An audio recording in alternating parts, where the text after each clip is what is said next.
My wife likes us to go on day trips in our car. Not easy for a husband and wife to travel together in a car. After you've been married a while, it's sometimes dangerous to be in a confined space with no witnesses.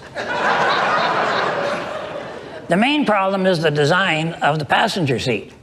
You know, back before there were cars, you would have like a horse and buggy or a stagecoach or a chuck wagon, or for those with motion sickness, an up chuck wagon. That was back when riding shotgun meant riding shotgun. The passenger's job was to watch for robbers or hijackers, give them a speedy trial, and then announce the verdict loud and clear through at least one of the barrels of a .303. Well, eventually some sissy figured that was not politically correct, so the passenger's job changed from hired killer to navigator. You'd hear mom giving course corrections to dad or clearing her throat real loud so he'd know he was going the wrong way. Then along came the GPS. Well, now a man could get directions from some little gizmo that never made a judgment or held a grudge. The only downside was the passenger now had nothing to do. Yet, there they were. Sitting right up front. They could reach the knobs and dials on the dashboard, control the radio and the heater, and so on. And worst of all, they had time to talk to you. And you were trapped behind the steering wheel and couldn't get away. Whenever you see a car that T-boned a bridge or drove over a cliff, if there's an older couple in the front seat, probably wasn't an accident.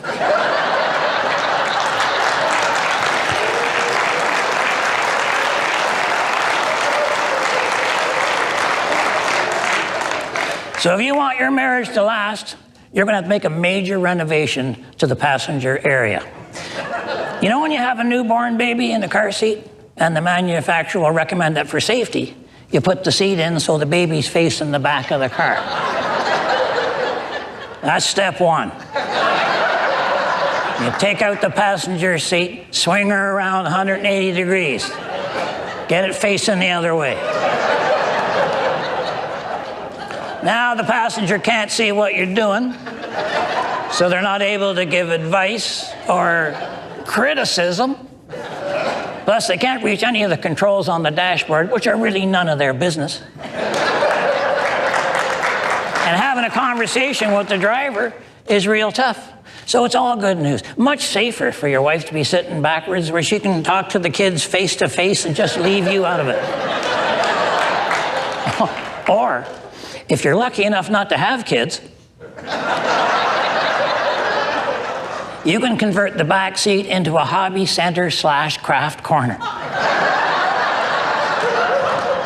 Your wife's gonna love that. She'll be making really ugly quilts and animal-shaped tea cozies well into the next century.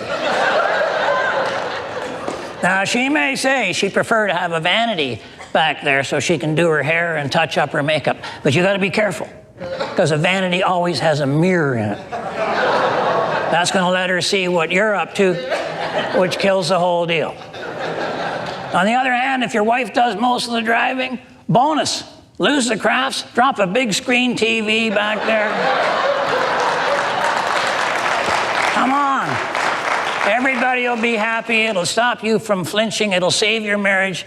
And at your age, this is the only fun you're going to have in the back seat.